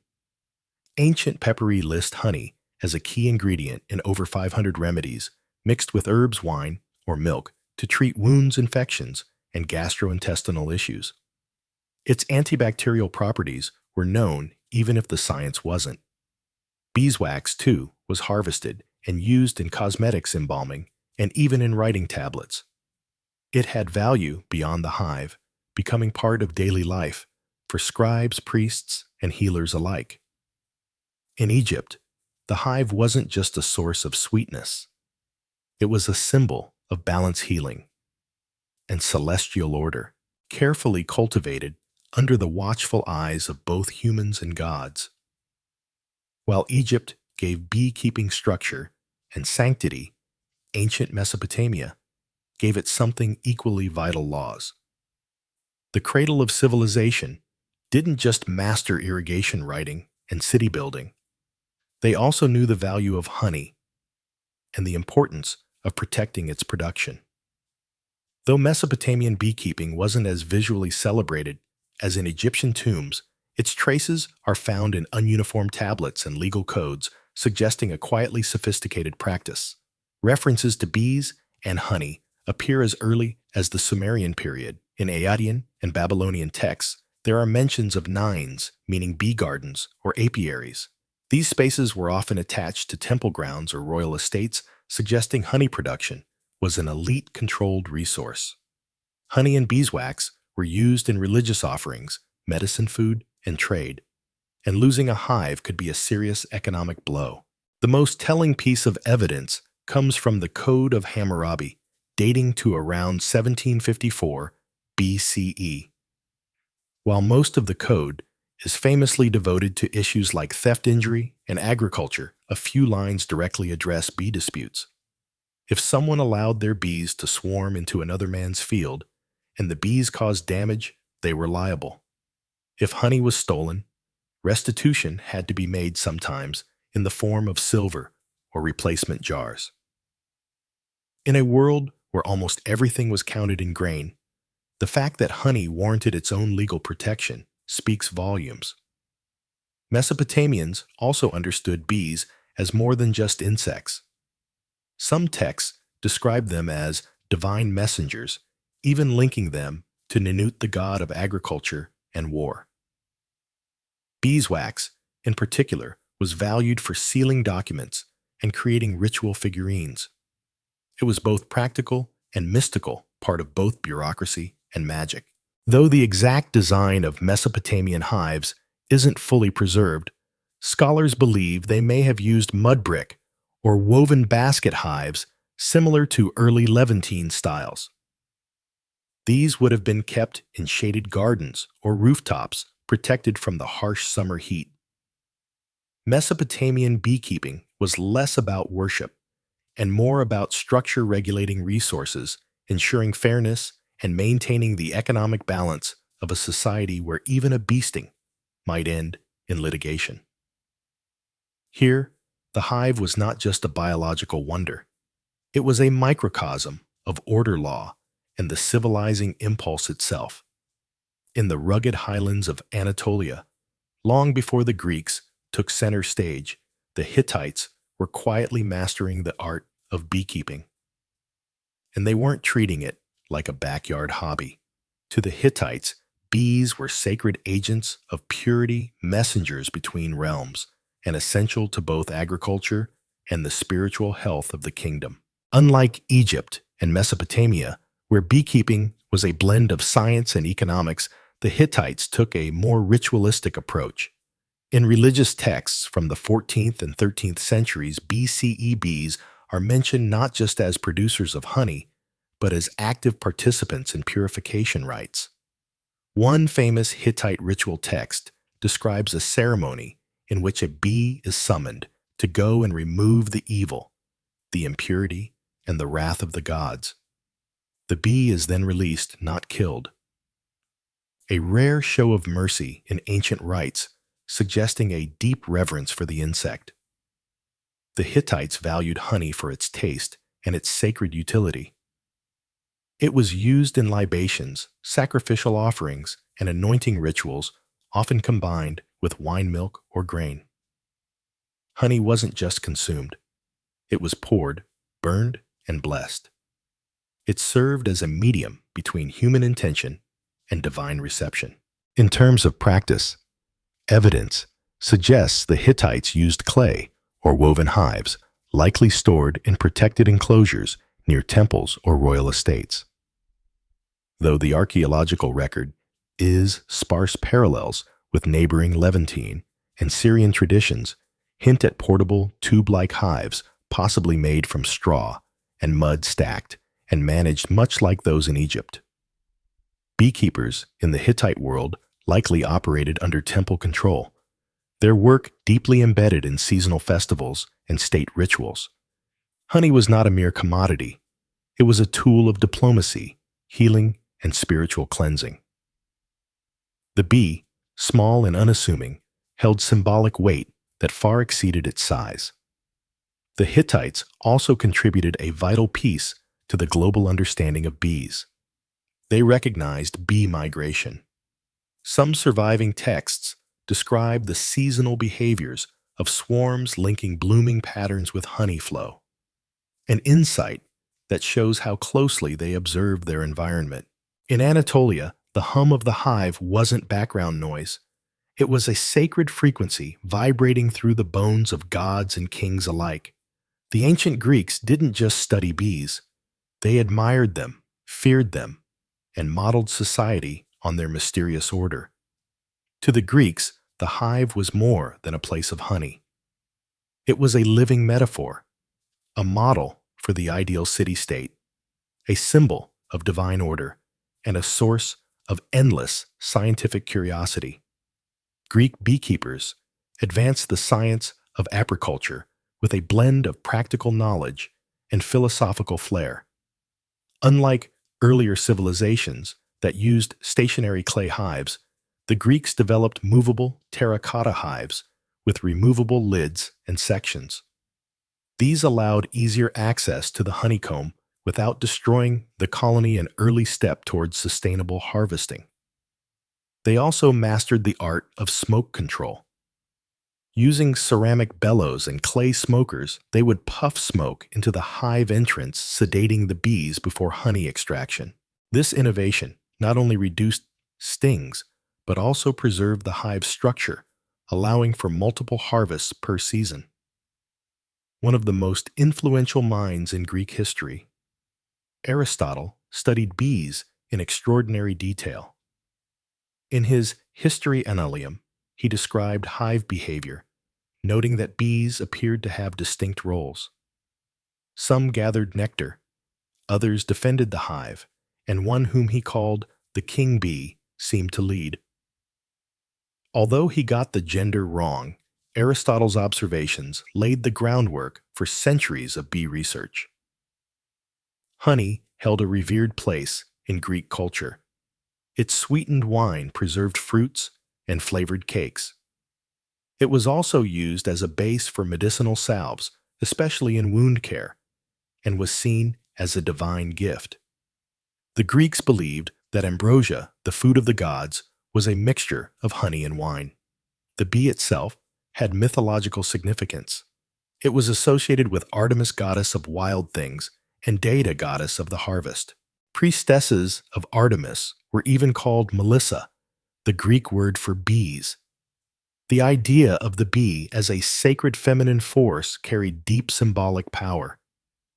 For the Greeks, the hive was both scientific marvel and spiritual emblem, a reminder that even the smallest creatures move with purpose, discipline, and grace.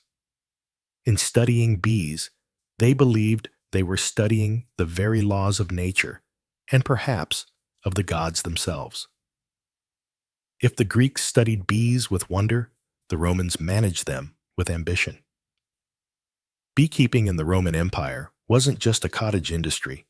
It was scaled to match the needs of a civilization that stretched across continents. From the vineyards of Gaul to the hills of Hispania, Rome turned the humble hive into an empire-wide enterprise. The Romans inherited much of their agricultural knowledge from the Greeks and Etruscans, but they expanded it into a formalized agricultural science. Writers like Varro and Columella recorded detailed instructions for building hives, harvesting honey, and relocating colonies. Their treatises describe beekeeping with a startling modernity, including observations on swarm behavior, seasonal cycles, and pest control. Roman hives came in many forms: hollow logs, cork bark containers, clay tubes, and even woven baskets sealed with dung or mud. Flexibility was key. In colder climates, more insulation was needed. In warmer provinces, ventilation was critical. These innovations allowed Rome's beekeepers to adapt the craft across vastly different regions of the empire. To calm bees, Romans employed clay pots filled with smoldering herbs like thyme or oregano. The smoke soothed the hive and perhaps added a subtle flavor to the honey. Harvesting was done with iron knives, and wax was separated by melting and straining, later used in candles, writing tablets, cosmetics, and even waterproofing ships. Honey wasn't just food. It was everywhere. It was added to wine to make malum used in baking, in sources for meat and fish, and even as an early energy source for athletes and soldiers. Roman physicians, following Hippocratic traditions, prescribed honey for sore throats, wounds, fevers, and digestive problems. Its antibacterial properties were well known and well used. But perhaps the most Roman thing about their beekeeping was organization. Large villas often had dedicated honey farms run by enslaved labor under the supervision of estate managers. Production was recorded in ledgers, and surplus honey was sold in markets or exported to distant provinces. Bees were viewed not just as insects, but as productive citizens of the Roman economy. To the Romans, a well-run hive mirrored a well-run household, ordered, obedient, and endlessly fruitful. While ancient civilizations cultivated bees for honey and wax, many also saw the hive as a doorway to the divine. Across Egypt, Greece, Mesopotamia, and beyond, bees weren't just insects. They were spiritual beings, buzzing between worlds, delivering messages from gods, and offering sacred gifts like honey that bridged the natural and supernatural realms.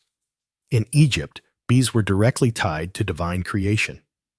As mentioned earlier, mythology claimed that Ra, the sun god, shed tears that turned into bees upon touching the earth. Honey was used in temple offerings to please deities and accompany the dead into the afterlife. The bee also became a royal symbol. Pharaohs of Lower Egypt bore the title he of the sedge, and the bee connecting their authority to the cosmic harmony of the hive. In Greece, the bee held powerful feminine symbolism. The priestesses of Deita and Artemis, goddesses of fertility and wilderness, were called Malis, or bees. These women were considered channels between the divine and mortal realms. The Oracle of Delhi, one of the most important religious centers in the ancient world, was believed by some to have originally been presided over by bee priestesses. Even the famed Pythia, the Delphic prophetess, was sometimes called the Delphic bee. The hive itself was often seen as a microcosm of perfect order, disciplined, selfless, and productive. Philosophers and mystics compared bee society to ideal human society: cooperative, industrious, and reverent.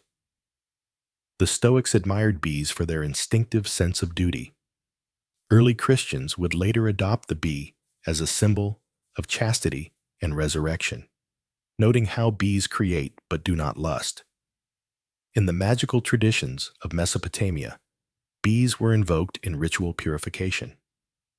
In some Hittite ceremonies, a live bee was released after absorbing the impurities of the community, literally carrying sin away on its tiny wings. Honey and wax were burned in sacred fires used in crafting protective amulets, and embedded in magical texts for blessings and healing. The bee was more than a metaphor. It was a bridge, a creature that lived in nature's hidden spaces, made golden food without killing, and stung only in defense. To ancient peoples, bees weren't just miraculous, they were mystical. To the ancient world, honey wasn't just delicious, it was divine medicine. Long before bacteria were discovered, people instinctively knew that honey could clean wounds, soothe coughs, and preserve the body. It wasn't magic, though it often felt like it. It was chemistry, centuries ahead of its formal explanation. In Egypt, honey was a cornerstone of ancient medicine. Medical peppery, like the Ebers Papyrus circa 1550 BCE, list honey in over 500 prescriptions. It was mixed with milk figs, garlic, and herbs to treat everything from eye infections to digestive problems. When paired with animal fat or resin, it was applied as a salve to burns and cuts. Doctors knew that wounds treated with honey healed faster and resisted infection, likely due to honey's natural acidity and hydrogen peroxide content. The Greeks followed suit. Hippocrates, the father of modern medicine, prescribed honey for respiratory problems, ulcers, and fatigue. He used honey mixed with vinegar to create oxymel, a tonic used to clear phlegm and reduce fevers. Greek athletes drank honeyed water to boost stamina during Olympic training, believing it restored strength quicker than wine or water alone.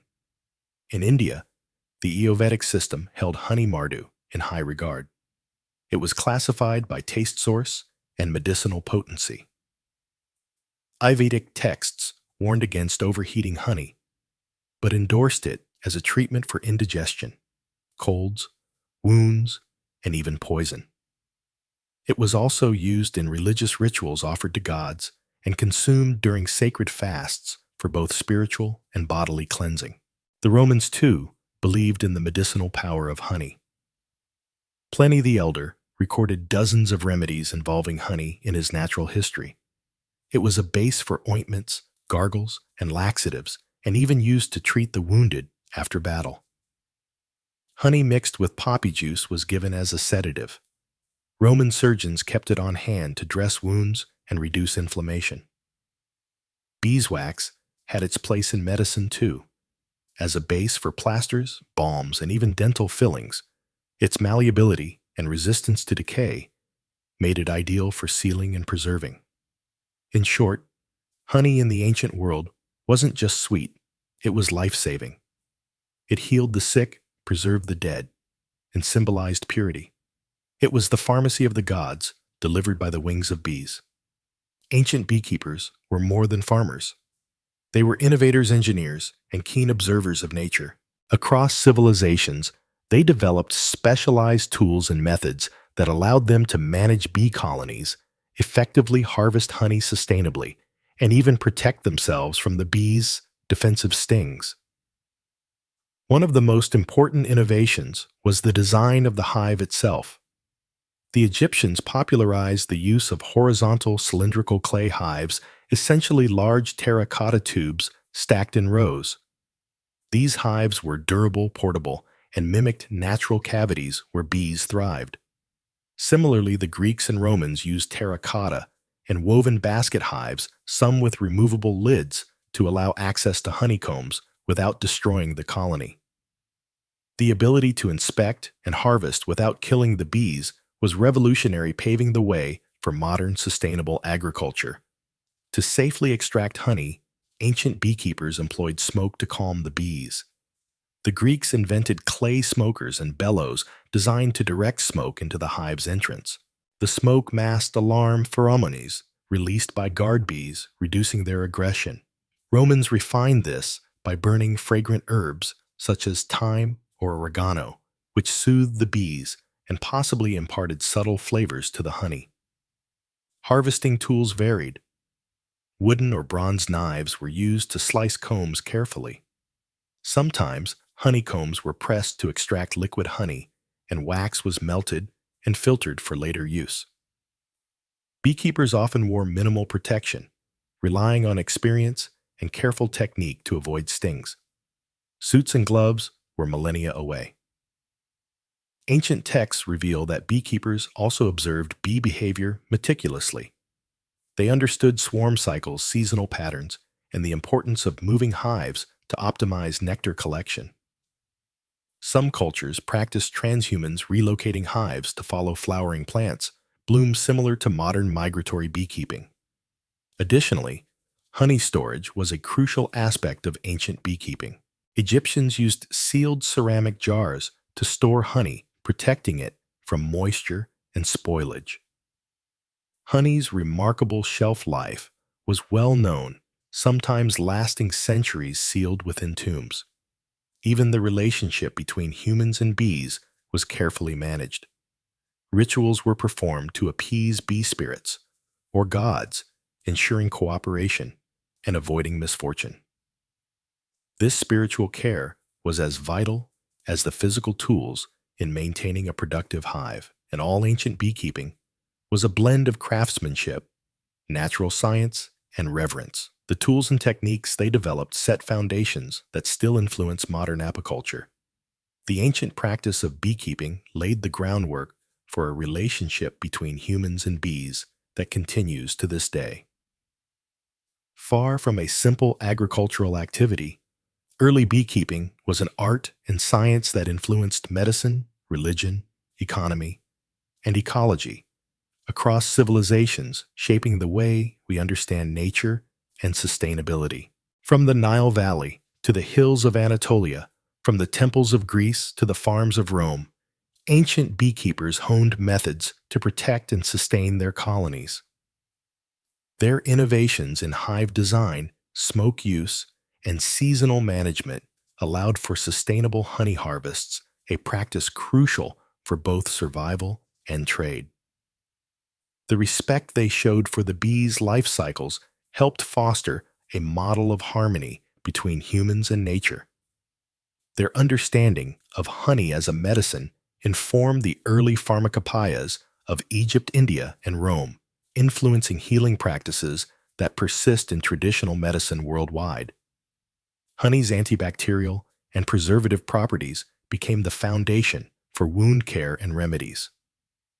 While beeswax shaped early technologies in cosmetics, art, and construction, the symbolic and spiritual meanings attributed to bees and honey in ancient cultures also endure. Religious rituals honoring bees and honey continue in various traditions, reflecting humanity's ongoing fascination with the hive as a metaphor for order, cooperation, and divine blessing. The idea of bees as messengers between worlds or symbols of resurrection permeates art, literature, and folklore across centuries. Moreover, the ancient practice of migratory beekeeping, moving hives to follow floral blooms, is echoed in modern commercial agriculture, essential for crop pollination and global food production. The innovations of ancient beekeepers helped set the stage for today's awareness of bees as vital pollinators and the environmental challenges they face. Despite technological advances, the core relationship remains unchanged. Humans depend on bees for food, medicine, and ecosystem health, and bees, in turn, have shaped human culture, economy, and spirituality since the dawn of civilization. The legacy of ancient beekeeping is a testament to human ingenuity, respect for nature, and the enduring power of collaboration both within the hive and between species. It reminds us that even the smallest creatures can inspire science, faith, and survival.